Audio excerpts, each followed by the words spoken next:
သာသနာတော်နှစ်2565နှစ်ကောဇာတက္ကရာ1383ခုနှစ်နောင်နဂုလဆန်း9ရက်2022ခုနှစ်ဧပြီလ9ရက်ဇာတပရိနေ့၌အွန်လိုင်းမှာဟောကြားအပ်သောစိတ်အညစ်အကြေးများတရားဒေသနာတော်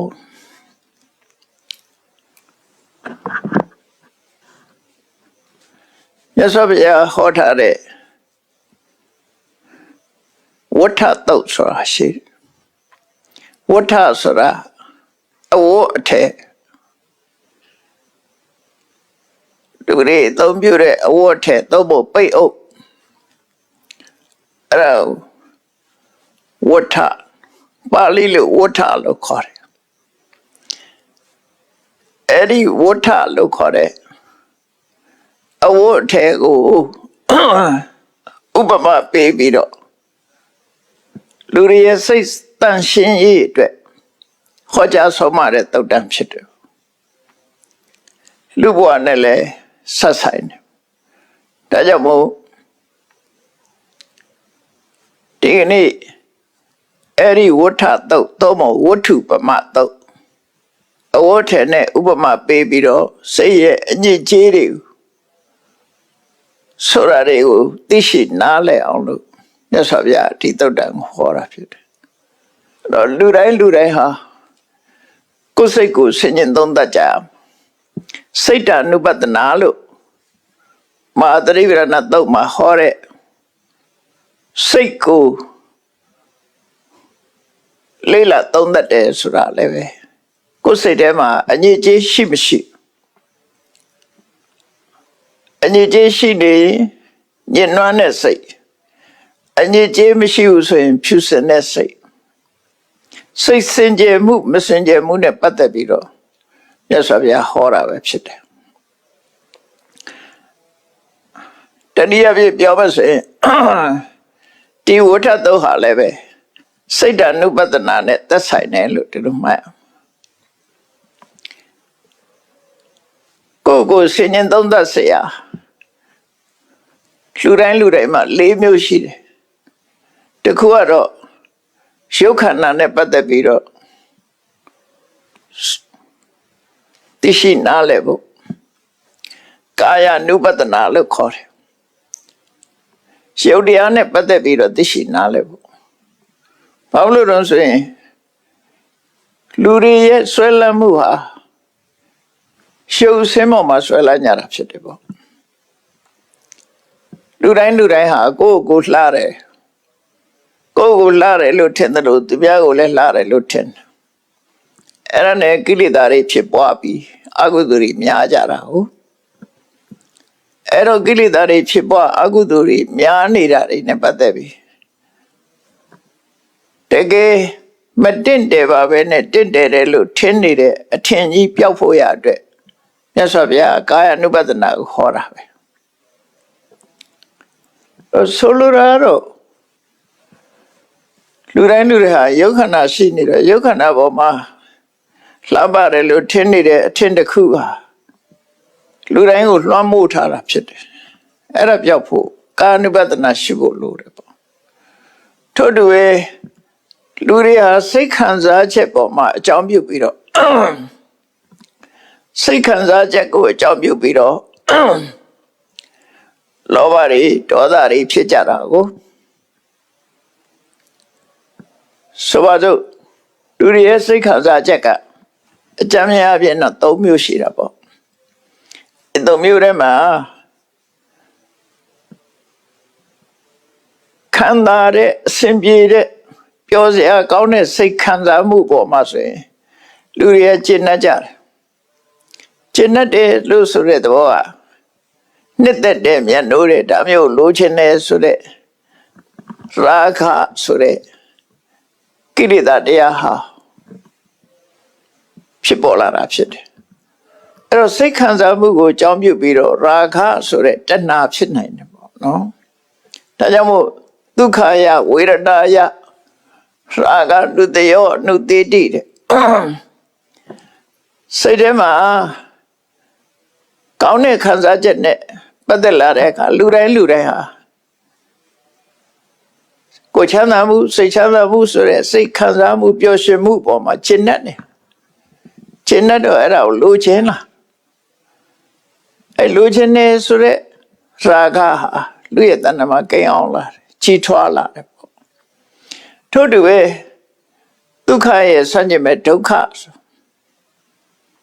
တခါအဆင်မပြေလို့စိတ်ဆင်းရဲစရာတွေကိုယ်ဆင်းရဲစရာတွေကြုံတာရှိတယ်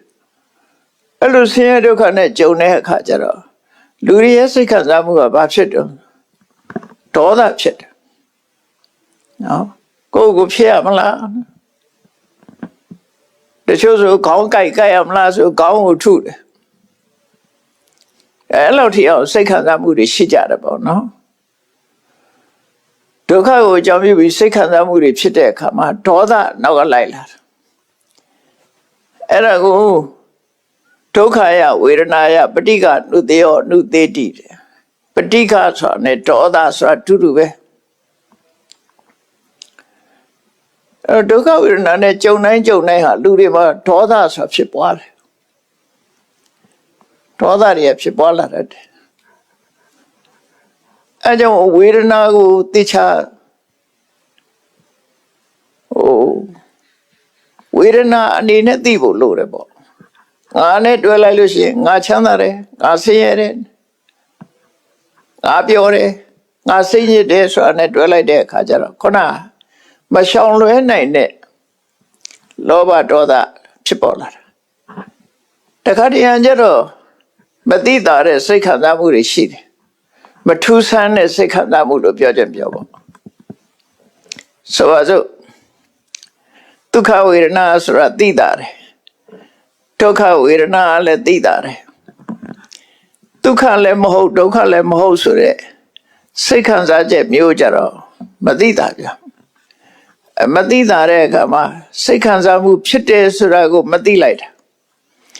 အဲ့ဒီမသိလိုက်ဘူးဆိုတာဟာတကယ်ဖြစ်ခဲ့တဲ့နဲ့မသိဘူးဆိုရင်အဝိဇ္ဇာလို့ခေါ်တယ်မောဟနော်အဝိဇ္ဇာလို့ခေါ်တယ်ဒါကြောင့်အဒုက္ခယမဒုက္ခယဝေဒနာယအဝိဇ္ဇာနုတေယောနုတေတိတဲ့မသိတာမထင်ရှားတဲ့ဝေဒနာဖြစ်ပြီဆိုလို့ရှိရင်တော့ဒုက္ခရောလို့လဲရာဂမဖြစ်ဘူးဒုက္ခရောလို့လဲဒေါသဖြစ်เสียအထီအောင်မထင်ရှားဘူးအဲ့ဒီလိုမထင်ရှားလို့ဘာမှမဖြစ်တဲ့အနေနဲ့ဖြစ်သွားပြန်တော့လေကိလေသာကလွတ်လာဆိုမလွတ်ဘူးအဝိဇ္ဇာဆိုတဲ့အနုတ္တယမောဟဆိုတာကိန်းသွားပြန်တယ်အဲ့လိုနဲ့ယင်ထဲမှာရာဂဒေါသမောဟဆိုတဲ့ဟာတွေကရှင်ထဲမှာအပြည့်ရောက်လာတာဖြစ်တယ်အဲ့ဒါကြောင့်မလို့ဝေဒနာနုပဒနာမြတ်စွာဘုရားဟောတာ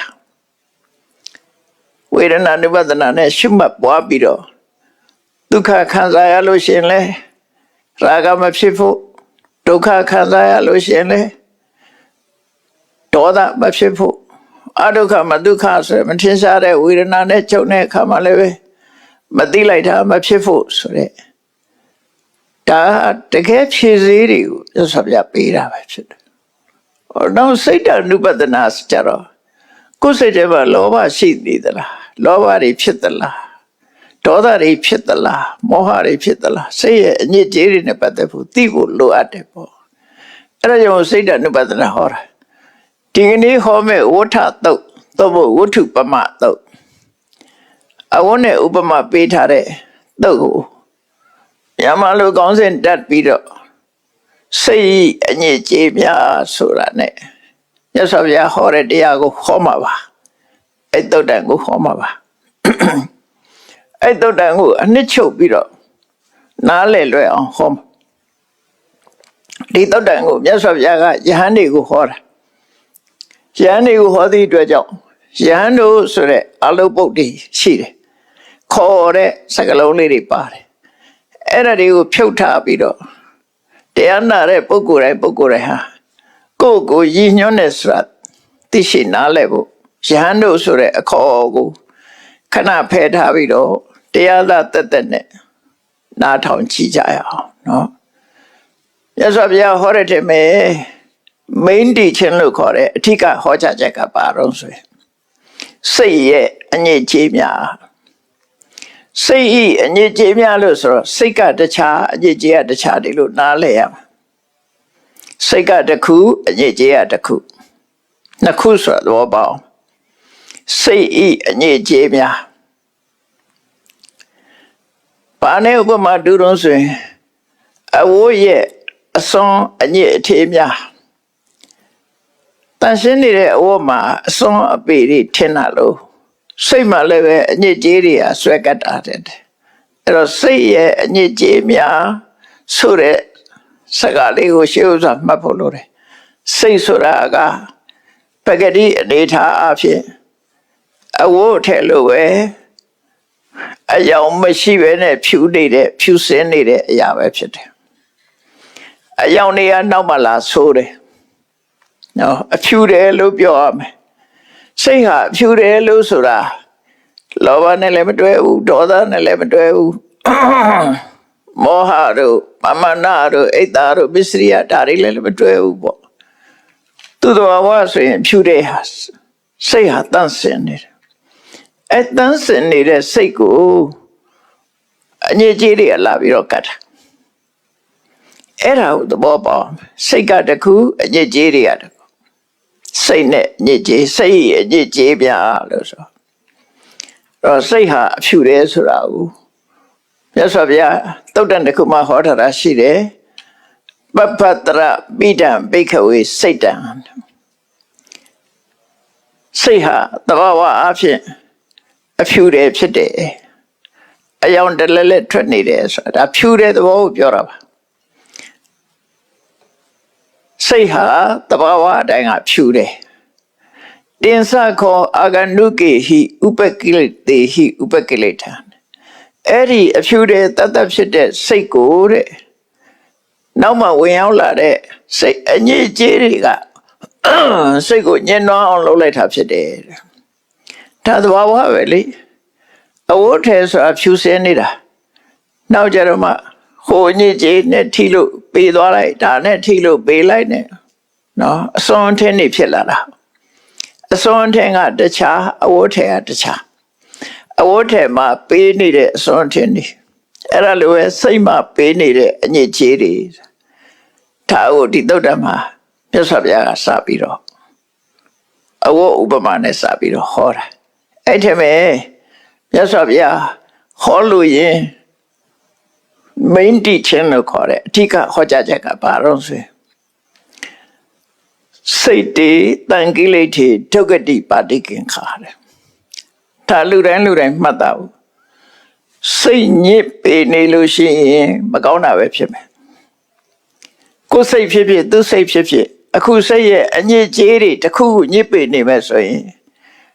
ဒါမကောင်းတာပဲဖြစ်မယ်မကောင်းတာဖြစ်တယ်ဆိုရင်သူတွေးတာလည်းမကောင်းတာပဲတွေးမယ်ပြောရင်လည်းမကောင်းတာပဲပြောမယ်လုပ်ရင်လည်းမကောင်းတာတွေပဲလုပ်မယ်သိရင်လည်းမကောင်းတဲ့ဘဝပဲရောက်မယ်ဒီလိုဆိုလို့တယ်နော်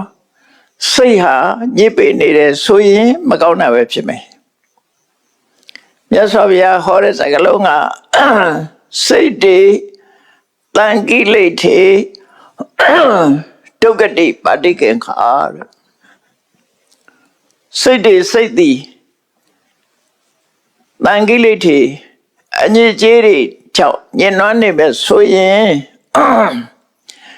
ဒုက္ခတိပါတိကင်္ခာမကောင်းတဲ့အနေထားမကောင်းတဲ့ဘဝမျိုးကိုသာလေမျောလင်းရမှာဖြစ်တယ်လို့ဆိုလို့တယ်ပေါ့ဗျာအဲ့တော့စိတ်ထဲမှာအညစ်အကြေးရှိနေလို့ရှိရင်မကောင်းဘူးလို့ဆိုလို့တယ်အနာဂတ်အတွက်မကောင်းဘူးကောင်းတဲ့စရာအကြောင်းမရှိဘူးလူတွေဟာတွေးလဲအကောင်းတွေးမှာမဟုတ်ဘူးပြောလဲကောင်းတာပြောမှာမဟုတ်ဘူးလုပ်ရဲကောင်းတာလုပ်မှာမဟုတ်ဘူးအဲ့တော့မကောင်းတာတွေတွေးတယ်မကောင်းတာတွေပြောတယ်မကောင်းတာတွေလုပ်တယ်အဲ့တော့မကောင်းမှုဆိုတာကတော့အပြစ်ရှိတဲ့အရာတွေကိုဆိုလို့တယ်ပေါ့နော်ကိုမကြိုက်လို့မကောင်းတာတော့မဟုတ်ဘူးဖြစ်ရှိတဲ့အရာတွေပေါ့ အပြစ်မကင်းတဲ့အပြစ်မကင်းတဲ့အတွေးတွေအပြစ်မကင်းတဲ့အပြောတွေအပြစ်မကင်းတဲ့အလုပ်တွေလုပ်စီအတွက်ကြောင့်ဒီဘဝကသေလို့နောက်ဘဝလည်းပဲအကောင်းမဖြစ်ဘူးလို့သူဆိုလို့တယ်ပေါ့ဒုက္ခတိရဲ့အဓိပ္ပာယ်မကောင်းတဲ့အလားအလာရှိတယ်မကောင်းတာပဲဖြစ်မယ်အကျင့်အကြံပြောဆိုလဲကောင်းမှာမဟုတ်ဘူးသေတော့လည်းကောင်းမှာမဟုတ်ဘူးလို့ဆိုလို့တယ်ဘယ်မှမကောင်းတော့စိတ်မှာအညစ်အကြေးကပ်နေပြီဆိုရင်အဲ့ဒီလူကမကောင်းတာပဲဖြစ်မယ်လို့သူဆိုလို့တယ်အဲ့တော့မြတ်စွာဘုရားဥပမာလေးနဲ့ဟောတယ်ဥပမာမဲ့တဲ့အဝတ်ထည်တစ်ခုဟာညစ်ပေပြီးတော့ကြီးဆွဲနေတယ်ဆိုအားဆိုအဲ့ဒီကြီးဆွဲနေတဲ့အဝတ်ထည်ကိုဆေးဆိုးသမားကအယောင်တစ်ခုဆိုဖို့ကြိုးစားတယ်အညိုရောင်ပဲဖြစ်စေအဝါရောင်ပဲဖြစ်စေအနီရောင်ပဲဖြစ်စေပန်းရောင်ပဲဖြစ်စေအယောင်တစ်ခုဆိုဖို့ကြိုးစားလို့ရှိရင်တဲ့ညစ်ပေနေတဲ့အဝတ်ကိုဆိုးလို့ရှိရင်ဘယ်တော့မှဒီအယောင်ဟာကောင်းမှာမဟုတ်ဘူးတဲ့ကောင်းလဲကောင်းမှာမဟုတ်ဘူးလှလဲလှမှာမဟုတ်ဘူးတဲ့ဘာလို့လဲဆိုအဝတ်ကမတန့်ရှင်းလို့ပဲဖြစ်တယ်ဒါရှင်းရှင်းလေးလူတိုင်းနားလဲအောင်ဥပမာပေးတာမြတ်စွာဘုရားနော်အဝတ်ထဲကညစ်ပေနေတာကိုဆေးဆိုးမယ်ဆိုရင်တဲ့တောက်ပပြီးတော့တန့်ရှင်းတဲ့အယောင်မရနိုင်ဘူးလို့ဆိုလို့တယ်ပေါ့ဘာအယောင်ဆိုးကောင်းမှာမဟုတ်ဘူးအကောင်းမရဘူးလို့ဆိုလို့တယ်အဲ့ဒီအတိုင်းပဲတဲ့လူတွေရဲ့စိတ်ဟာဒီအညစ်အကြေးတွေနဲ့ညစ်ပေနေမဲ့ဆိုလို့ရှိရင်ဘာတွေးဘာပြောဘာလုပ်ကောင်းမဖြစ်ဘူးသေတော့လည်းကောင်းတဲ့ဘုံမရောက်ဘူးလို့သူတို့ပြောတာဒါအလွန်တတိထားစရာကောင်းတဲ့မြတ်စွာဘုရားရဲ့ဆုံးမသွန်သင်ချက်ပဲစိတ်သာရှင်စောဘုရားဟောဆိုပြီးတော့ဆိုလေးရှိကြတယ်ဒါစိတ်သာဆိုတာစိတ်အဓိကလို့သဘောကိုဆိုလိုတာပေါ့စိတ်တန်ရှင်းအောင်လုပ်ဖို့အရေးကြီးတယ်ဆိုတော့ကျန်တဲ့တွေကမလိုအပ်ဘူးလို့ဒီလိုပြောတာတော့မဟုတ်ဘူးနော်စိတ်တန်ရှင်းဖို့အရေးကြီးတယ်စိတ်တန်ရှင်းဖို့အရေးကြီးတယ်ဆိုကိုယ်ကြတော့ညစ်တိညစ်ပတ်နေတာတော့အဲ့ညစ်တိညစ်ပတ်တယ်လို့ပြောတာမဟုတ်ဘူးနော်တကယ်အရေးကြီးတာတော့လူဟာခန္ဓာကိုယ်ဘလောက်တန့်နေစိတ်တန်ရှင်းဖို့အရေးကြီးတယ်ဆိုတဲ့အကြောင်းပြောတာစိတ်ကအဲ့ဒီတိဘက်ကိုဆိုလို့တယ်ဒါကစိတ်တွေဟာအညစ်အကြေးတွေလူးနေလို့ညစ်ပေနေတယ်ဆိုလို့ရှိရင်အခြေအနေဟာမကောင်းမှုဆိုတာကိုမြတ်စွာဘုရားသတိပေးတယ်ဒါရဲ့ဆန့်ကျင်မဲ့တစ်ခါဒုတိယတရားအပိုက်ကြတော့ဘာဟောတာတော့စိတ်တွေအတန်ကိလေထေသူကတိပတိကံခါဒါအတူလေးဘုရားဟောတဲ့စကားလုံးအတူလေးကိုမှတ်လို့ရတယ်စိတ်တွေအတန်ကိလေထေခုနကတော့တန်ကိလေထေအခုက negative နဲ့အတန်ကိလေထေစိတ်ဟာအငြိအကျေးမပေးဘူးဆိုလို့ရှိရင်တော့မဟုတ်စိတ်ဟာဖြူစင်တန်ရှင်းနေတယ်ဆိုရင်အလားလားကောင်းဟာမျှော်လင့်ရမယ်အခြေအနေအလုံးကောင်းမယ်လို့သူတို့ဆိုလို့တယ်ဘာတွေကောင်းမှတော့ဆိုရင်စိတ်ကတန်ရှင်းနေလို့ရှိရင်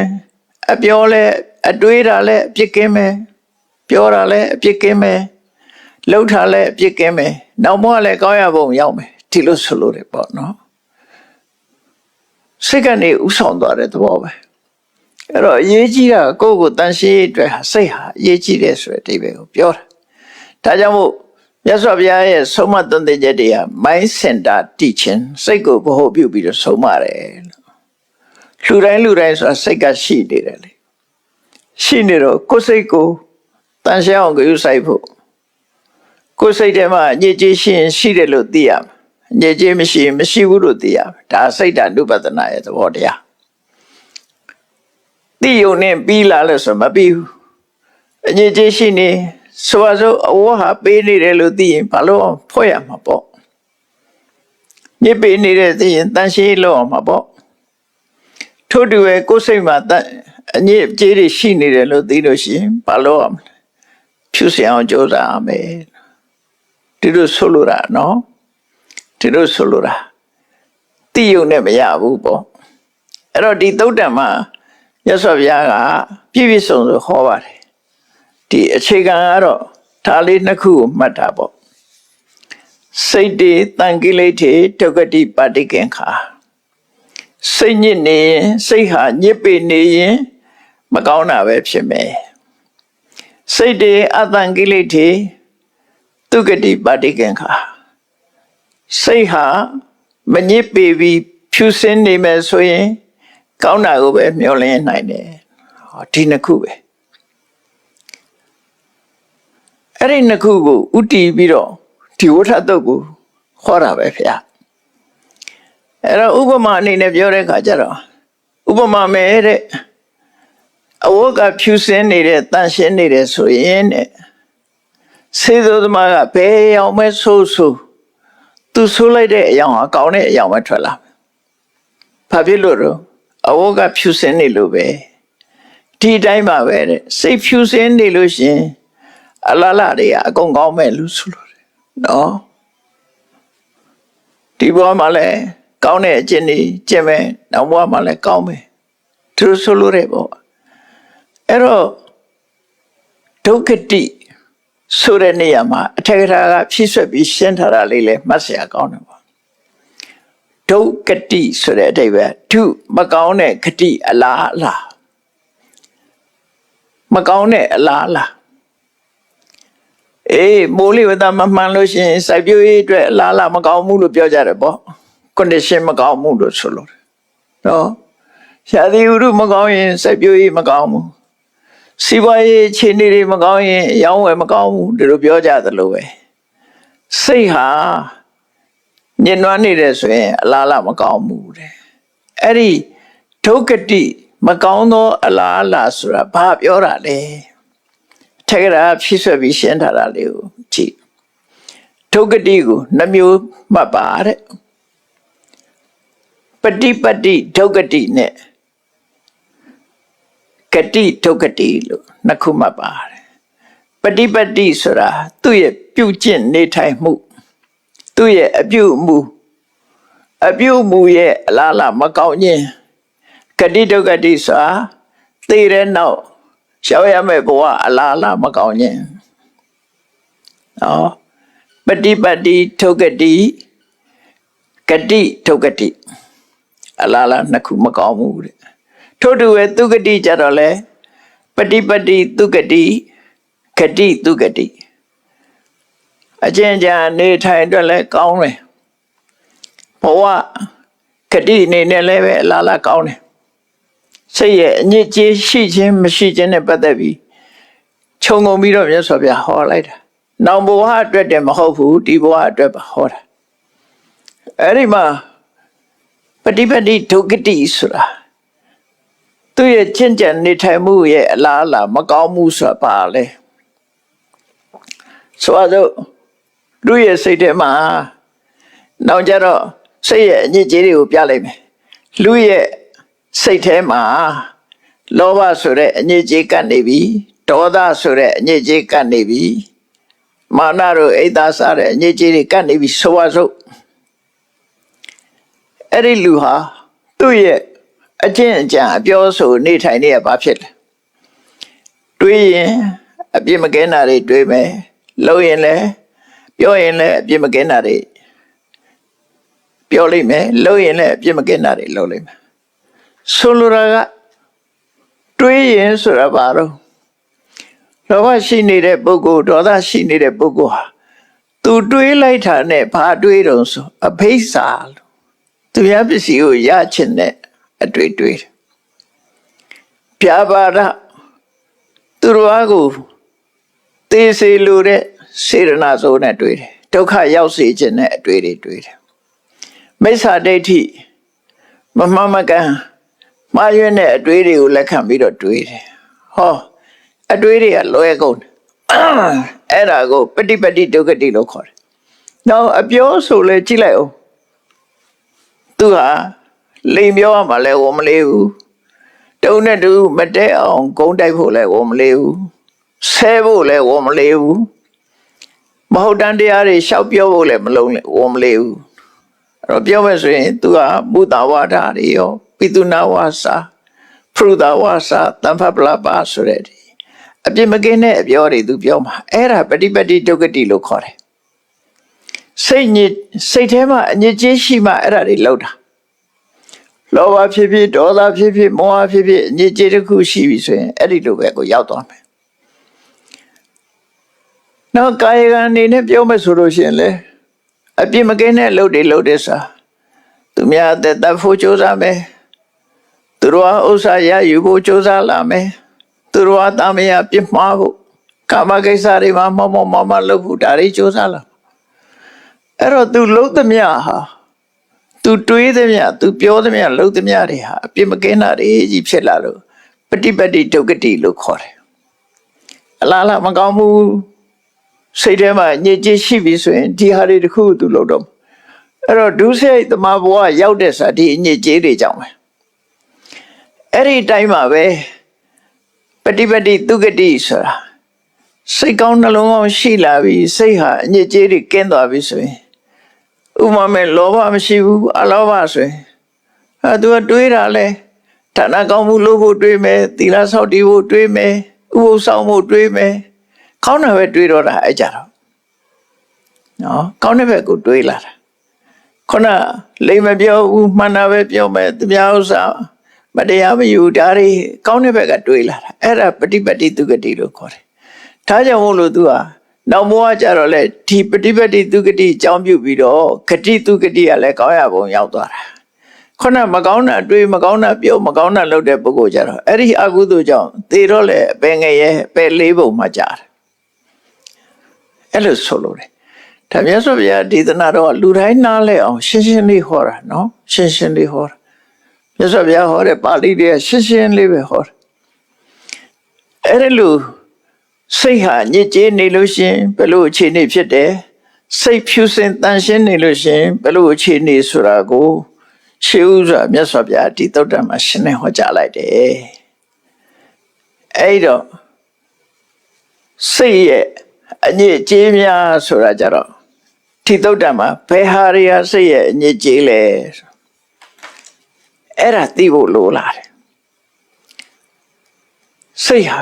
ဘယ်ဟာတွေကြောင့်စိတ်ဟာညစ်ကြေးဖြစ်နေတယ်ဆိုတာစိတ်ရဲ့အညစ်အကြေးကိုမြတ်စွာဘုရား16မျိုးထုတ်ပြထားတယ်အတွဲလိုက်ရှစ်တွဲထုတ်ထားတော့16မျိုးရှိတယ်အဲ့ဒါတွေကိုသိထားဖို့လိုတယ်ကိုယ်စိတ်ထဲမှာအဲ့ဒီ16မျိုးတွေကတစ်ခုခုဖြစ်ပြီဆိုရင်ဒါစိတ်ရဲ့အညစ်အကြေးတွေကိုမှရှိနေပြီဆိုတာသိရအဲ့ဒါသိဖို့ဟောတာမြတ်စွာဘုရားစိတ်ဟာညစ်ပေတယ်ဆိုတာဘာတွေနဲ့ညစ်ပေတာလဲလူတွေရဲ့အဝတ်ကြတော့ရှွန့်နဲ့ပေးနိုင်တယ်မှင်နဲ့ပေးနိုင်တယ်တခြားတွေညစ်ကြေးတွေမျိုးစုံပေးနိုင်တယ်စိတ်ကြတော့ရှွန့်ညွန့်တွေကပေးတာမဟုတ်ဘူးမှင်တို့စွန်းတာမဟုတ်ဘူးတခြားညစ်ကြေးတွေမပေးဘူးစိတ်ကိုညင်နွမ်းစေတတ်တဲ့အရာတွေကဒီ16မျိုးရှိတယ်အဲ့ဒီ16မျိုးကိုမှတ်ကြည့်လိုက်နော်မြတ်စွာဘုရားတစ်ခုချင်းဟောတော်မြတ်စွာဘုရားစဘယ်လိုဟောတော့ဆိုစိတ်ရဲ့အညစ်အကြေးကိုဥပ္ပကိလေသာလို့ခေါ်တယ်ကိလေသာဆိုတဲ့စကားကိုတော့လူတိုင်းသိနေကြတယ်နော်ဒီမှာဥပဆိုတာလေးထည့်ထားပြီးဥပ္ပကိလေသာပါနောက်ကကာကြီးကိုနှလုံးဆင်းနေပြီးဥပ္ပကိလေသာဥပကိလေသာလို့မသုံးမနဲ့ဥပ္ပကိလေသာဒါတော့စကလုံးရဲ့အနေထားတစ်ခုပြောတာရိုးကိလေသာလို့မသုံးမနဲ့စိတ်ရဲ့အညစ်အကြေးတွေကိုဥပ္ပကိလေသာလို့ခေါ်တယ်မြတ်စွာဘုရားနော်စိတ်ဟာစိတ်ပဲစိတ်မှာကပ်နေတဲ့အညစ်အကြေးတွေက16မျိုးရှိတယ်ဒါတိသုတ္တမှာဟောတဲ့16မျိုးနော်16မျိုးရှိတယ်အဘိဓမ္မာအရာပြောမယ်ဆိုရင်စိတ်ရဲ့အညစ်အကြေးတွေဟာ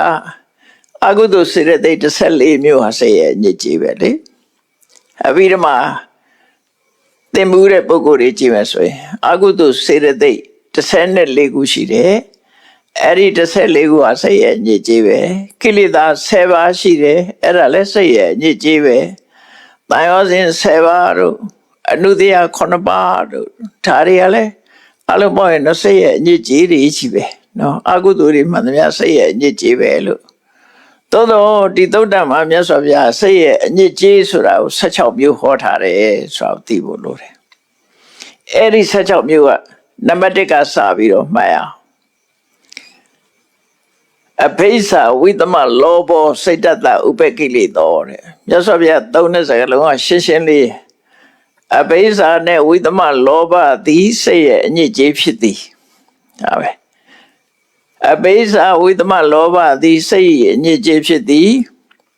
ဖြာပါဒသည်စိတ်ရဲ့အညစ်အကြေးဖြစ်သည်ဒါနံပါတ်1တစ်စုံအဘိဇ္ဇဝိသမလောဘနဲ့ဖြာပါဒနိဝရဏကြတော့ဘယ်လိုခေါ်တော့ဆိုကာမိသန္တာလို့ခေါ်တယ်ကာမိသန္တာပြီးတော့ဖြာပါဒဆိုလိုတာကအဘိဇ္ဇဝိသမလောဘဆိုတာလောဘရာဂတဏှာတူပဲဖြာပါဒဆိုတာဒေါသဆိုလိုတာကလောဘနဲ့ဒေါသသည်စိတ်အညစ်အကြေးဖြစ်သည်လို့ဟောတာနော်သို့တော့ဒီသုတ္တမှာမြတ်စွာဘုရားအဘိဇ္ဇဖြာပါဒအဘိဇ္ဇလို့သုံးလိုက်တာမနောကံ၃မျိုးထဲမှာအလုံးသိနေကြတယ်အဘိဇ္ဇဆိုတာကြားဖို့နေကြတယ်အဘိဆိုတာရှေးရှုစာဆိုတာတွေးတာသူများပစ္စည်းကိုလိုချင်တဲ့စိတ်နဲ့တွေးတာသူများဟာကိုရချင်တဲ့အဘိဇ္ဇသို့တော့ဆိုလိုတာအဘိဇ္ဇဆိုတာသူများပစ္စည်းကိုလိုချင်တာမှအဘိဇ္ဇခေါ်တာမဟုတ်ဘူးနော်လောဘမှန်သမျှကိုလည်းအဘိဇ္ဇလို့ခေါ်ပါတယ်မဟာသတိပဋ္ဌာန်သုံးမှာကြည့်လေကာယေကာယ ानु ပတိဝေရတိအာတပိသမ္ပဇာနောတတိမဝိနေယလောကေအဘိဇ္ဇတော်မနတံအဲ့မှာလည်းအဘိဇ္ဇလို့သုံးလိုက်တယ်ဗျာဆိုဗျာအဲ့တော့အဘိဇ္ဇဆိုတာလောဘပဲလောဘဆိုတာ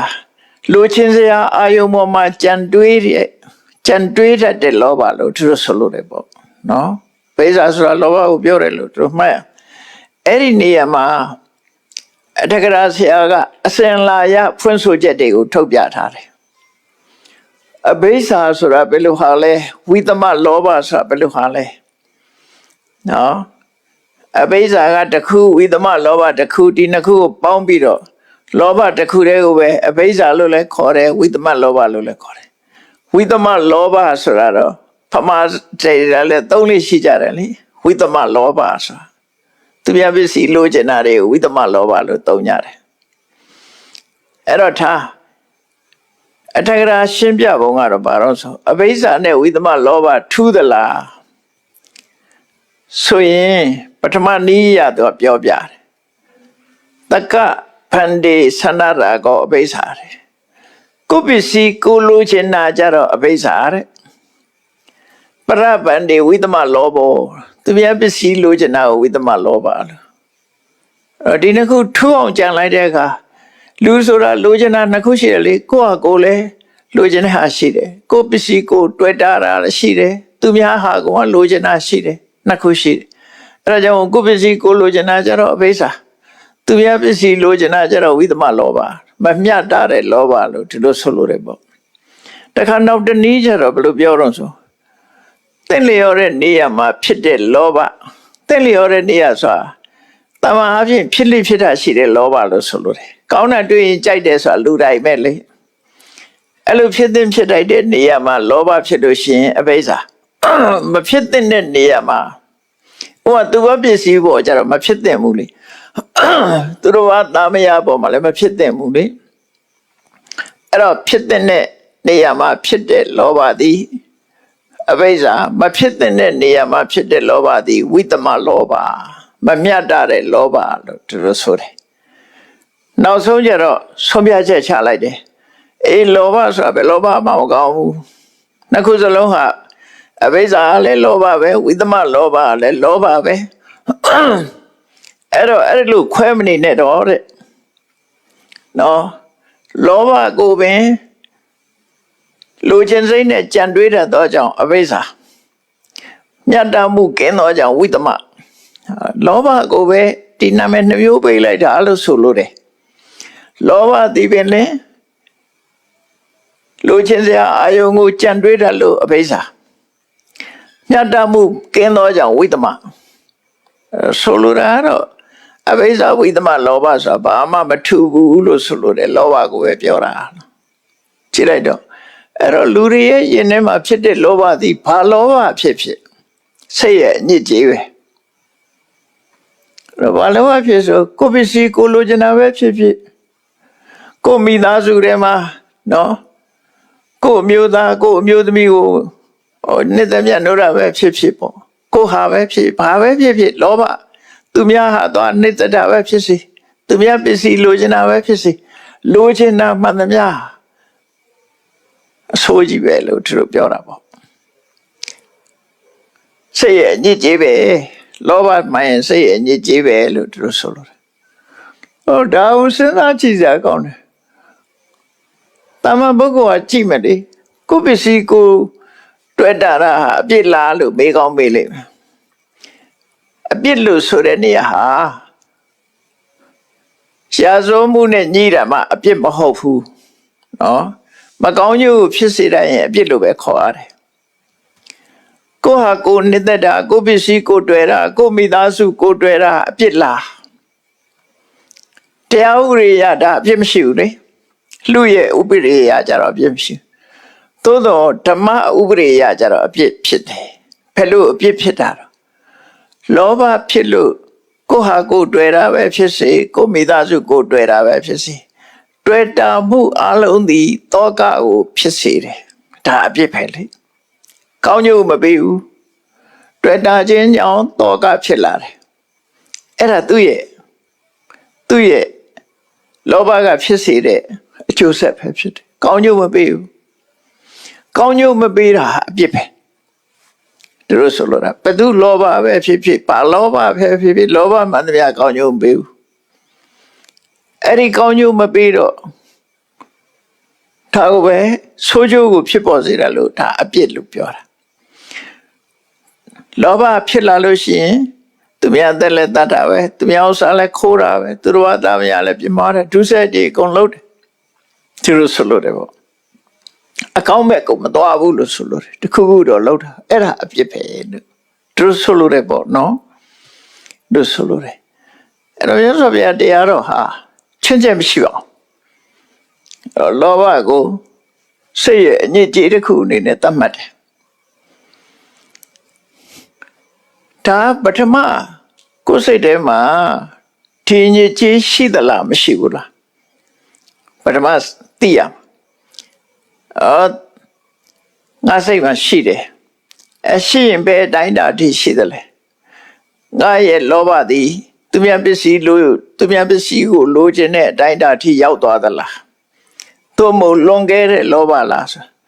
သူအတိုင်းတာအရာဒုက္ခပေးမှာကြီးပဲကောင်းတော့တိုင်းတာရတော့လောဘရှိနေဒုက္ခပေးမှာပဲလေ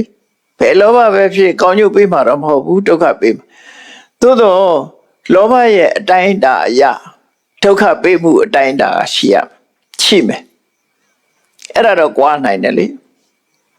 အဲ့ဒါတော့ကွဲပြားတယ်သူ့ရဲ့ရင်ပေါ့ထီဂရီပေါ့လောဘကပြင်းထန်သလားသို့မဟုတ်မပြင်းထန်ဘူးလားဒီအတိုင်းတာတွေပေါ်မှာကြည့်ပြီးတော့သူ့ရဲ့အနေများဒီအရှိန်ကောင်းမှုမကောင်းမှုတွေပေါ်ကြည့်ပြီးတော့အကျိုးသက်ရောက်မှုတွေကတော့ကွဲပြားခြားနားမှုရှိတယ်သို့တော့ဘယ်လောဘဖြစ်အကောင်းမရှိဘူးလို့တို့ဆိုလို့တယ်ပေါ့နော်ဆိုကြပေးမှာပဲတခုပေးမှာပဲနောက်ဆုံးအပြစ်ဆိုတာဘာတော့ဆိုတန်တရားတွေကမထွက်နိုင်တာအပြစ်ပဲလေလောဘကြောင့်ဒီဒါနကောင်းမှုမလုံးနိုင်ဘူးသီလမဆောက်တည်နိုင်ဘူးဆိုဒါလည်းအပြစ်ပဲ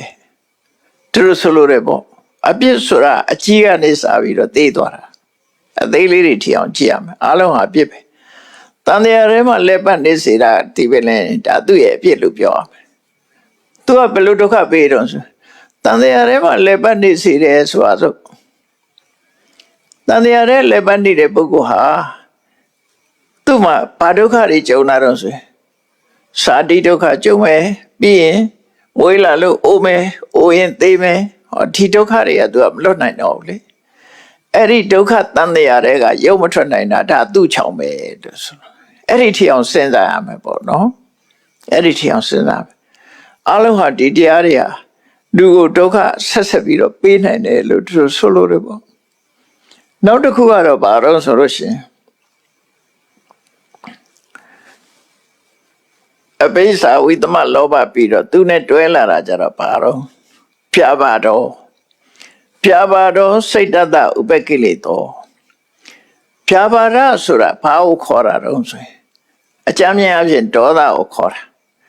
ဒေါသကိုဘာဖြစ်လို့ဖြာပါရလို့ခေါ်ရတယ်လဲဆိုလို့ရှိရင်ဖြာပါရဆိုတဲ့စကားလုံးကဝိအပါဒဝိဆိုတာစိတ်ရဲ့အခြေအနေတစ်ခုရုပ်ပြက်ဆင်းပြက်ဖြစ်စေတယ်ဥပမာဒေါသထွက်လိုက်လို့ရှိရင်စိတ်အခြေအနေကပျက်စီးသွားတယ်စိတ်ပျက်စီးလို့ရုပ်လည်းပျက်စီးတယ်လေစိတ်ဆိုးနေတဲ့လူရဲ့မျက်နှာကြည့်ပေါ့နော်စိတ်ဆိုးနေပြီဆိုရင်လှတဲ့လူကလည်းမလှဖြစ်သွားတယ်စိတ်ဆိုးလာတဲ့ပုဂ္ဂိုလ်တယောက်ရဲ့ရုပ်ဟာပျက်စီးသွားတာပဲအဲ့တော့စိတ်ကိုလည်းပျက်စီးစေတယ်ရုပ်ကိုလည်းပျက်စီးစေတယ်ဒေါသဆိုတာအဲ့တော့ဒါရင်လားဆိုပဲဟုတ်မလဲစိတ်ရုပ်ပျက်စီးတယ်ဆိုရင်အပြောဆိုတာလည်းပျက်စီးသွားတယ်ချိုးသားသားပြောမှ तू မပြောတော့ဘူးရှင်ကျေးတဲ့စကားလုံးနဲ့မပြောဘူးရိုင်းဆိုင်သွားတယ်အမှုရလည်းရိုင်းဆိုင်သွားတယ်ပြောဆိုလည်းရိုင်းဆိုင်သွားတယ်ဒါပျက်စီးမှုပဲလေစိတ်ကောင်းနှလုံးကောင်းဒေါသမဖြစ်ခင်အခြေအနေတုန်းကယဉ်ကျေးတယ်လေအဲ့ဒီယဉ်ကျေးမှုတွေပြတ်သွားတာဒါဖြာပါရလို့ခေါ်တယ်ဖြာပါရရုပ်ပြက်ဆင်းပြက်မှုကိုဖြစ်စေတယ်စိတ်ရဲ့ရုပ်ပြက်ဆင်းပြက်မှုကိုဖြစ်စေတယ်သို့မဟုတ်ရုပ်ရဲ့ရုပ်ပြက်ဆင်းပြက်မှုကိုဖြစ်စေတယ်စိတ်ကလည်းပဲအချီတန်သွားတယ်ရုပ်ကလည်းအချီတန်သွားတယ်ဘယ်သူကြောင့်ဖြာပါရဒေါသကြောင့်ပဲဖြစ်တယ်ပေါ့ဒါဆိုလို့တာနော်အဲ့တော့ဖြာပါရဆိုတဲ့စကားလုံးလေးကိုဖြာပါရနဲ့တော့꿰ပါစေနော်ကြောင်းကြဖြာပါရဆိုတာရှိသေးတယ်ရခောက်နဲ့နောက်ကဖြာပါရအဲ့ဒါကြောင်းကြဖြာပါရများတယ်ဆိုတာတစ်ခုဒါကဓာတွေနဲ့ဖြာပါဒဖြာပါဒဝိအပါဒဒီစကားလုံးကစိတ်နဲ့ရုပ်ကိုပုံပြက်ပန်းပြက်ဖြစ်စေတတ်တဲ့တရားကိုကောက်တဲ့ကဒေါသပါပဲဒေါသဟာစိတ်နဲ့ရုပ်ပုံပြက်ပန်းပြက်ဖြစ်စေတယ်လို့ဆိုလို့အဲ့တော့လောဘရဲ့ဒေါသရဲ့အဲ့တော့ဒီဒေါသကသူဖြစ်နေလားဆိုမဟုတ်သူကအကြောင်းရှိတယ်ဘာကြောင့်ဖြစ်တော့ဒေါသဖြစ်ခြင်းအကြောင်းက9မျိုးရှိတယ်အဓိကတော့အနိဋ္ဌာယုံပေါ့ကိုမကြိုက်တဲ့ဟာတစ်ခုနဲ့တွေ့ရင်ဒေါသဖြစ်တယ်အနိဋ္ဌာယုံဆိုကိုမလိုချင်တဲ့အာယုံတစ်ခုကိုယ်စိတ်နဲ့ဆုံသွားလို့ရှိရင်လူဟာစိတ်ထဲမှာစိတ်တင်းသွားတယ်ပေါ့ဒေါသဖြစ်လာတယ်နောက်ဒေါသဖြစ်ခြင်းရဲ့အကြောင်းကိုနဝဝိဒအာဂတဝတ္ထုဆိုပြီးတော့သုံးတယ်ဖြာပါရဖြစ်ဖို့ရအတွက်အကြောင်း9မျိုးရှိတယ်အဲ့ဒီအကြောင်း9မျိုးကလွယ်လွယ်လေးပါမှတ်လို့ရတော့နော်ကိုကနန်းဆိုပေမဲ့အများကြီးမှတ်เสียမလို့တာအဲ့တော့သူကဘာတော့ဆိုလို့ရှိရင်လူတယောက်ကစဉ်းစားတယ်အတိတ်နာကပစ္စုပန်နဲ့စဉ်းစားတယ်ကိုနဲ့မတည့်တဲ့လူတယောက်ဟာကိုယ့်ရဲ့အကျိုးမဲ့ကိုလုပ်တယ်အဲ့တော့လူတယောက်ဒီကိုယ့်ရဲ့အကျိုးမဲ့လုပ်ရင်လည်းဒေါသဖြစ်တယ်နော်အကျိုးမဲ့ဆိုတာကိုယ်ပျက်စီးရပျက်စီးကြောင်းဟိုသဘောလွေလင်းပြောတယ်တိတ်ခါချတယ်အမျိုးစုံပေါ့လေနော်ကိုယ့်အပြစ်တွေသူများပြောတယ်ဆိုတာတော့ကိုမကြိုက်တာကိုလုပ်တဲ့အခါမှာကိုယ့်ရဲ့ဟိုတဲ့မို့မနစ်တဲ့ဟာတွေကိုလှုပ်လို့ရှိရင်လည်းသူဒေါသဖြစ်တယ်နောက်တစ်ခုကတော့ကိုနဲ့ခင်မင်နဲ့မိတ်ဆွေရဲ့အပြစ်နာစာတွေပြောရင်လည်းဒေါသဖြစ်တယ်အကျိုးပျက်စီးအောင်ပြောရင်လည်းဒေါသဖြစ်တယ်နောက်တစ်ခါကိုနဲ့မတည့်တဲ့လူဆိုတာရှိသေးတယ်လူတိုင်းမှာမတည့်တဲ့လူရှိအဲ့ဒီကိုနဲ့မတည့်တဲ့လူရဲ့ကောင်းကျိုးကိုပေးပြန်တဲ့ကောင်းကျိုးကိုပြောတဲ့အခါကျလဲဒေါသဖြစ်ပြန်တယ်နော်ကိုရန်သူကိုပြောရင်လည်းကိုမကြိုက်ဘူးကိုရန်သူရဲ့အကျိုးစီးပွားအလုံးရင်လည်းမကြိုက်ဘူးအဲ့တော့ဆိုလိုတာကကိုရဲ့အကျိုးပြပြအောင်လုပ်တာရဲ့ကိုမိတ်ဆွေရဲ့အကျိုးပြပြအောင်လုပ်တာရဲ့ကို ကိုနဲ့မတည့်သူရဲ့အကျိုးစီးပွားကိုဖြစ်ထွန်းအောင်လုပ်ထားရဲ့အဲ့ဒီသုံးခုကိုမူတည်လိုက်သုံးခုနော်အဲ့သုံးခုမူတည်လိုက်လို့ရှင်သူကဟိုမဲ့ကိုယ့်ရဲ့အကျိုးစီးပွားပြပြအောင်လုပ်ထားတာတစ်ခုကိုမိတ်ဆွေရဲ့အကျိုးစီးပွားပြပြအောင်လုပ်ထားတာတစ်ခုနောက်တစ်ခါကိုရန်သူရဲ့အကျိုးစီးပွားကောင်းအောင်လုပ်ထားတာတစ်ခုအဲ့သုံးခုအဲ့ဒီသုံးခုကိုကာလသုံးပါးနဲ့မြောက်တာသုံးလိဆိုကိုပေါ့နော်ကာလသုံးပါးနဲ့မြောက်လိုက်တာအတိတ်အနာဂတ်ပစ္စုပန်အဲ့တော့ဆိုလိုတာဘာလို့ဆိုရင်ငါရဲ့အကျိုးပြပြအောင်အရင်တုန်းကလည်းလုပ်တယ်အခုလည်းလုပ်နေတယ်နောက်လည်းလုပ်ဦးမှာပဲသုံးခုငါမိတ်ဆွေရဲ့အကျိုးပျက်စီးအောင်အရင်ကလည်းလုပ်ခဲ့တယ်အခုလည်းလုပ်နေတယ်နောက်လည်းလုပ်ဦးမှာပဲသုံးခု6ခုဖြစ်သွားရနောက်ဆုံးတစ်ခုကျတော့ငါနဲ့မတည့်တဲ့လူရဲ့အကျိုးစီးပွားကိုအရင်ကလည်းလုပ်ခဲ့တယ်အခုလည်းလုပ်နေတယ်နောက်လည်းလုပ်ဦးမှာပဲဆို9ခုဖြစ်သွားအဲ့ဒါကိုအာဂတဝတ္ထု9ပါးလို့ခေါ်တယ်လူတွေဟာအခဲမကြေနိုင်တာအဲ့ဒါတွေပဲအဲ့ဒါတွေတွေးလိုက်ရင်အခဲမကြေဘူးဒေါသတွေဖြစ်လာတယ်အဲ့ဒါကိုပြပါဒလို့ခေါ်တယ်အဲ့ဒေါသဖြစ်တာကိုပြပါဒလို့ခေါ်တယ်ဒါလည်းစိတ်ရဲ့အညစ်အကြေးပဲလောဘသည်စိတ်အညစ်အကြေးခုပြောတဲ့ဒေါသသည်စိတ်အညစ်အကြေးလို့ဒီအညစ်အကြေးနှစ်ခုရသွားပြီနောက်တစ်ခုကြည့်အောင်16မျိုးမြတ်စွာဘုရားဒီမှာဟောထားတယ်နောက်တစ်ခုကတဘာဝအဖြစ်နဲ့ထပ်သွားတယ်နောက်တစ်စုံကဘာတော့ဆိုကောတော်ဥပနာဟောကောဓာဓာတ်ချိုက်တဲ့ကောဓာဥပနာဟကောဓာဆိုတာစိတ်တူခြင်းခုနဒေါသထွက်တာနဲ့စိတ်တူတာတစ်မျိုးစီနော်ပြပါရဒေါသခြင်းကတော့တူတူပဲကောဓာဆိုတာထိတ်ခနဲ့ရှိအမျက်ထွက်တယ်ထိတ်ခနဲ့ဆိုအမျက်ထွက်တယ်လူဟာနေရာတကာမှာစိတ်ဆိုးတတ်တယ်ကောဓာဥပနာဟဆိုတာရှင်ထဲမှာတေးမှတ်ပြီးတော့ဆွဲထားတတ်တယ်ခလဲစားချေရင်နဲ့ရင်ထဲမှာဆွဲနေအောင်မှတ်ထားတယ်တေးတယ်မှတ်တယ်ဆိုအဲ့တော့ကောဓာဥပနာဟဒါတစုံနော်အမျက်ထွက်ခြင်းရံညှိုးဖွဲ့ခြင်းဥပနာဟဆိုရံညှိုးဖွဲ့ခြင်းညှိုးထားတယ်ပေါ့တကွေးကြတော့တွေးမယ်ဆိုတဲ့လူတွေပေါ့မင်းလုံးနေအောင်တကွေးကြတော့တွေးမယ်ပြောကြတယ်လေလူတွေစိန်ခေါ်ရင်တိမ်မောထိလိုက်မယ်ဆိုတာတော့ပြောသေးတယောက်အဲ့ဒါအညို့တေးတွေထားတာပေါ့ကောဓာဥပနာဟဒီနှစ်ခုနော်ဒါတစုံအဲ့တော့ကောဓာဆိုတာဘာကိုခေါ်တာတော့ဆိုကောဓာကအာဂတဝတ္ထု10မျိုးတဲ့ခုနက9မျိုးအခုကတစ်ခုထပ်ဖြည့်ထားတာ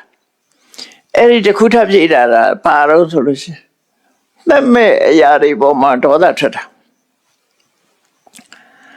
အခုလိုနေရာတည်ကြီးမှာပူတယ်ဆိုရင်နေရာပူလိုက်တာအဲ့ဒီနေရာလဲပူလိုက်တာဆိုပြီးတော့နေကိုဒေါသထွက်တယ်လေတိုက်လို့ကိုယ်အဝတ်တွေလွင့်သွားလို့ရှိရင်လေကိုစိတ်ဆိုးတယ်အဲ့ဒါကိုအဋ္ဌနကောပလို့ခေါ်တယ်အရာမဟုတ်တဲ့စီမှာဒေါသထွက်တယ်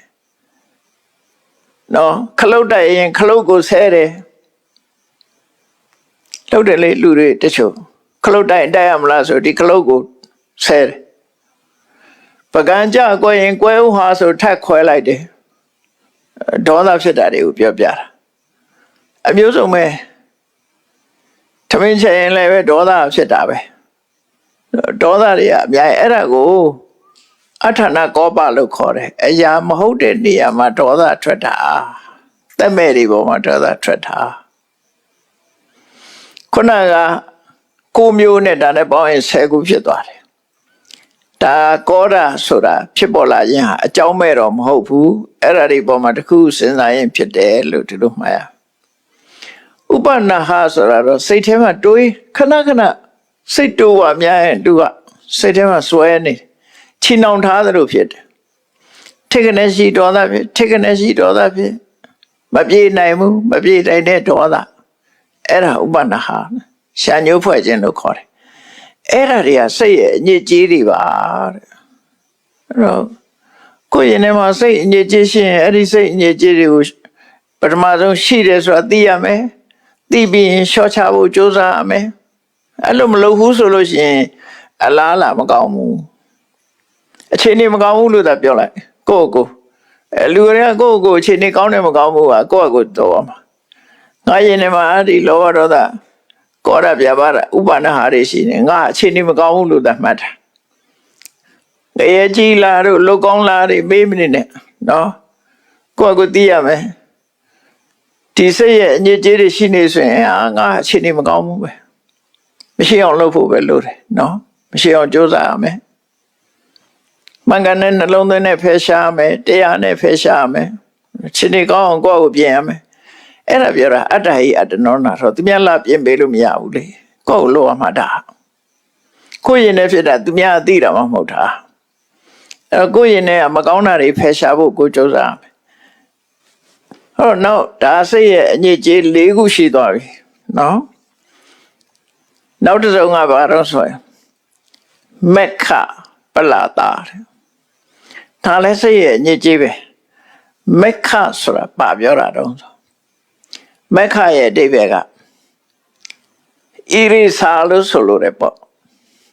ပေါ်ရမှာစာရေးပြီးတော့ဘောပြက်နဲ့ဖျက်ချလိုက်တာပေါ့နော်တော့ပြလိုက်တာအဲ့ဒီသဘောမျိုးအဓိပ္ပာယ်ဆောင်တဲ့မက္ခဆိုခြေဖြတ်ခြင်းလို့အဓိပ္ပာယ်ရတယ်ဘာကိုခြေဖြတ်တာတော့ဆိုကိုယ့်ပေါ်မှာကျေးဇူးပြုထားတဲ့ကျေးဇူးတရားကိုခြေဖြတ်ခြင်း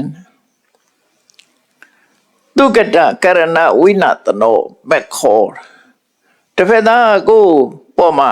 စွာစုဆရာတို့မိဘတို့မိတ်ဆွေတို့ကိုငယ်စဉ်ဆောက်ရှောက်ထားတယ်ကိုအကြည့်ပေါ်အောင်ခရူးဆိုင်ပေးတာတဲ့ကိုညီဘူးတဲ့အဲ့ဒါတွေကိုအတိမတ်မပြုတာခြေဆုမတင်တာခြေဆုကမ်းတယ်လို့လည်းပြောလို့ရတယ်လောကလူတွေကအဲ့လိုရှိတယ်လေခြေဆုကမ်းတယ်အမေဖေပေါ်မှာခြေဆုကမ်းတယ်မိတ်ဆွေတွေပေါ်မှာခြေဆုကမ်းတယ်ကိုယ့်ပေါ်မှာခြေဆုရှိတာကိုခြေဆုမပြုတ်တတ်ဘူးလို့တို့ဆိုလို့တယ်ခြေဆုမတင်တတ်တဲ့ပုဂ္ဂိုလ်တွေအဲ့ဒါမက္ခအဲ့ဒီခြေဆုမတင်မဲနဲ့သူများလုပ်ခဲ့တဲ့ခြေဆုကိုအတိမတ်မပြုတ်ခြင်းဟာလည်းပဲစိတ်ရဲ့အညစ်အကြေးတစ်ခုပဲဒါလည်းတတိထားဖို့လိုတယ်နော်ကိုလူတော်လူကောင်းကြီးလို့မထင်လေနဲ့အောင်ခြေဆုတင်တတ်ဖို့လိုတယ်ဒါကြောင့်ကတိညုကတဝေရီကိုသူတော်ကောင်းတွေရဲ့ယတ္တိယလို့မြတ်စွာဘုရားဟောတာခြေဆုတင်တတ်မှာမင်္ဂလာထဲမှာလည်းပါတယ်မို့လားကတိညုတာစာဆိုတာလေမင်္ဂလာရှိတယ်ခြေဆုတင်တတ်မှာမင်္ဂလာရှိတယ်ခြေဆုမကမ်းရဘူးတလုတ်ပေးဘူးသူခြေဆုတဆုပ်ပေးဘူးသူခြေဆုဆိုတာခြေဆုနောက်ဆုံးမှဘယ်လောက်ထိအောင်ခြေဆုတင်ရတော့ဆိုတစ်ပင်တစ်ပင်အရေးခိုဘူးရင်တော့အဲ့ဒီတစ်ပင်ခြေဆုတင်ရမယ်လို့ဆိုတာခြေဆုမကမ်းရဘူးနော်ခေမွန်ကြီးဆယ်ပါးလို့အတိများနေတဲ့တိမိယဇမလာတဲ့တသမိတ်တပူစာတဲ့မှာခြေဆုတင်ရင်ခြေဆုတင်တတ်ရင်နော်မိတ်ဆွေရဲ့အကျိုးခြေဆုတင်လို့ရှိရင်ဒီဘယ်လိုအကျိုးတွေရတယ်ဆိုတာဟောထားတာရှိတယ်လေမိတ်ဆွေကိုမပြစ်မှားရဘူးဆိုတာအဲ့ဒါနဲ့သက်ဆိုင်တယ်ပေါ့မက္ခဆိုဒါလည်းပဲစိတ်ရဲ့ညစ်ကြေးပဲတဲ့ခြေဆုမတင်တတ်ခြင်းသူတစ်ပါးခြေဆုကိုခြေဖြတ်ခြင်းခြေဆုကမ်းခြင်းဟာလည်းပဲဒါဟာစိတ်ရဲ့ညစ်ကြေးတစ်ခုပဲတဲ့နောက်တစ်ခုကပလာဒတဲ့လာကြီးနဲ့ရေးရမယ်ပလာဒပလာဒကိုရှင်းတော့ဘယ်လိုပြန်လို့ဆိုအင်တူပြုခြင်းလို့ရှေးဆရာတော်ကြီးတွေကအဲ့လိုဘာသာပြန်နေအင်တူပြုခြင်းဆိုခုခေတ်လူတွေနားလဲကြမှာလားအင်တူပြုတယ်ဆိုတာဘယ်သူမှပိုးမထားဘူးဘာဖြစ်အားလိုပဲဆိုပြီးတော့နေတဲ့လူတော်ရင်တော်တယ်လို့အတိမတ်မပြုတာဆိုလို့တယ်ပေါ့နော်အတိမတ်မပြုနိုင်တာအဲ့တော့အတိမတ်မပြုခြင်းဟာလည်းစိတ်ရဲ့အညစ်အကြေးတစ်ခုပဲ လူဆိုတာအတိမပြုတ်တတ်ရမယ်ခုနကကျေးဇူးတရားကိုအတိမပြုတ်တယ်ဒါကအရေးချင်းကိုအတိမပြုတ်တယ်ခုနကကိုယ်ပေါ်လုပ်ခဲ့တဲ့ကျေးဇူးကိုအတိမမပြုတ်ဘူးဆိုရင်မက္ခသူ့အရေးချင်းကိုအတိမမပြုတ်ဘူးဆိုရင်ပလဒနေတယ်သူတို့နှစ်ခုကပလဒဆိုတဲ့ဒီတရားခေါင်းထဲရောက်နေတဲ့ပုဂ္ဂိုလ်ဘာလို့ဆိုသူလည်းထမင်းစားကြီးတာပဲငါလည်းထမင်းစားကြီးတာလူတူတူပဲပေါ့ကွာဆိုတဲ့ပုံစံမျိုးတွေပြောတဲ့လူတွေပေါ့နော်ဟိုကိုယ့်ရဲ့သားတဲ့လူကိုအသာမပေးနိုင်တာသားရကိုအတိမမပြုတ်နိုင်တာတူတူပဲကလေးတွေပြောတာလို့နှာခေါင်းဆောက်ထိုးနေပါးစပ်ကန်လာမှာပဲကွာတူတူပါပဲလို့ဒီလိုပြောတာမျိုးမဟုတ်ဘူးလူကြတူပေမဲ့လို့လူချင်းတူပေမဲ့လို့အရေးချင်းချင်းကွာတယ်ဆိုတာကိုအတိမပြုတ်ရမယ်အဲ့ဒီလိုအတိမမပြုတ်ခြင်းဟာလည်းစိတ်ရဲ့အညစ်အကြေးတစ်ခုပဲစာပေကျမ်းကမှာတော့ပလဒကိုဘယ်လိုဖွင့်လို့ဆိုယူခက်ခါဟိနော်ရှုခက်ခါဟိဆိုသူနဲ့တူတူပါပဲလို့တန်းညှိတာလူဟာတူတူပဲလို့တန်းညှိတာပိုးမထားတာမတူဘူးလေလူဆိုတာတူတာမှမဟုတ်တာတော့အဲ့ဒါလို့မလုပ်ရဘူးတဲ့သူကတော်ရင်တော်တယ်ဆိုတာအတိမပြုတ်ရမယ်ကိုရင်သားတယ်လို့အတိမပြုတ်ရမယ်သွားပြီးတော့လူတိုင်းဟာတူတူပဲလို့မလုပ်ရဘူးအဲ့ဒါပလာဒလို့ခေါ်တယ်အဲ့ဒီလိုတူတူပါပဲလို့ထင်တဲ့လူကကိုယ်ရဲ့တော်တဲ့လူတတ်တဲ့လူသိတဲ့လူတွေကိုလည်းသူကအလေးမထားတတ်ဘူးအလေးမထားဘူးအဲ့လိုတွေဖြစ်တတ်တယ်ဒါကြောင့်မို့လို့သူကစိတ်ရဲ့အညစ်အကြေးတစ်ခုပဲလို့ဒီလိုမှတ်သားရမယ်နော်စိတ်ရဲ့အညစ်အကြေးတစ်ခုအဲ့တော့မက္ခရဲ့ပလာဒရဲ့လို့သူနှစ်ခုရှိတယ်အဲ့ဒီနှစ်ခုကလည်းပဲစိတ်ရဲ့အညစ်အကြေးဆိုအလုံးပေါင်းလိုက်တဲ့အခါကျတော့အဘိဇာဝိသမလောဘရဲ့ဖြာပါရရဲ့ဒါကတစ်စုံကောဒနဲ့ဥပနာဟာကတစ်စုံမက္ခနဲ့ပလာဒတစ်စုံဆိုဒါစိတ်ရဲ့အညစ်အကြေး16မျိုးတည်းကနေပြီးတော့အခု6မျိုးပြီးသွားပြီနော်မြတ်စွာဘုရားအဲ့ဒါတစ်ခုစီဟောတာကိုပို့ပြီးတော့သဘောပေါက်အောင်လို့ရှင်းလင်းချက်ပြီးတော့ဟောတာအတိပ္ပယ်တွေတစ်ခုချင်းနားလည်အောင်လို့အဲ့တော့ကိုယ့်ရင်ထဲမှာဓာရီရှိသလားကိုယ်စိတ်ထဲမှာဓာရီဆွဲနေသလားဓာရီဆွဲရင်ငါစိတ်ဟာအညစ်အကြေးရှိတယ်လို့မှတ်တာအညစ်အကြေးရှိနေရင်အဲ့ဒီအညစ်အကြေးကိုဖယ်ရမယ်မဖယ်ဘူးဆိုလို့ရှိရင်စိတ်တွေတန်ကိလေထေဒုက္ခတိပါတိကင်္ခာမကောင်းတဲ့အလားလာဖြစ်လာလိမ့်မယ်နော်ဒါတွေမရှိဘူးဆိုမှစိတ်ဟာစင်ကြယ်တယ်လို့ခေါ်တယ်အဲ့ဒါကိုမှတ်သားနိုင်ယူကြဖို့အဲ့တော့ဝဋ္ဌသုတ်တံကမြတ်စွာဘုရားဟောတာတူပေမဲ့လို့အဓိပ္ပာယ်သိချာနားလည်အောင်ဟောမယ်ဆိုလို့ရှိရင်တော့နေ့ရက်3ရက်တော့ဟောရမှာဖြစ်လို့ဒီကနေ့တော့အချိန်စီးသွားလို့ဒီလောက်နဲ့ပဲရနာကြမယ်နောက်ရက်ကျမှဆက်ပြီးတော့စိတ်ရဲ့အညစ်အကြေး16မျိုးဟောပြီးတော့ဘာတွေနဲ့ဖယ်ရမယ်ဆိုတာတွေလည်းနောက်ရက်ဒီမှာဆက်ပြီးနားထောင်ကြရအောင်တရားချက်ခင်သူတော်စင်ပြိဿပေါင်းတို့မြတ်ဗုဒ္ဓဟောကြားတဲ့ဝဋ္ထုပမသုတ်သုံးမဝဋ္ဌသုတ်ရဲ့ဝဋ္ဌသုတ်မှာလာတဲ့ဆုံးမဩဝါဒတရားတိုင်းစိတ်ရဲ့အညစ်အကြေးများကိုမိမိတို့ကိုယ်တိုင်သိရှိနားလည်ပြီးမိမိတို့တဏ္ဍမှာစိတ်ရဲ့အညစ်အကြေးတွေရှိနေခဲ့တော့ထိုအညစ်အကြေးတွေကိုဖယ်ရှားဖို့တို့တွေကြိုးစားအထောက်အမှာဖြစ်တယ်လို့ကိုယ်စီသတိထားပြီးကြိုးစားအထောက်နိုင်ကြပါစေကုန်သတည်း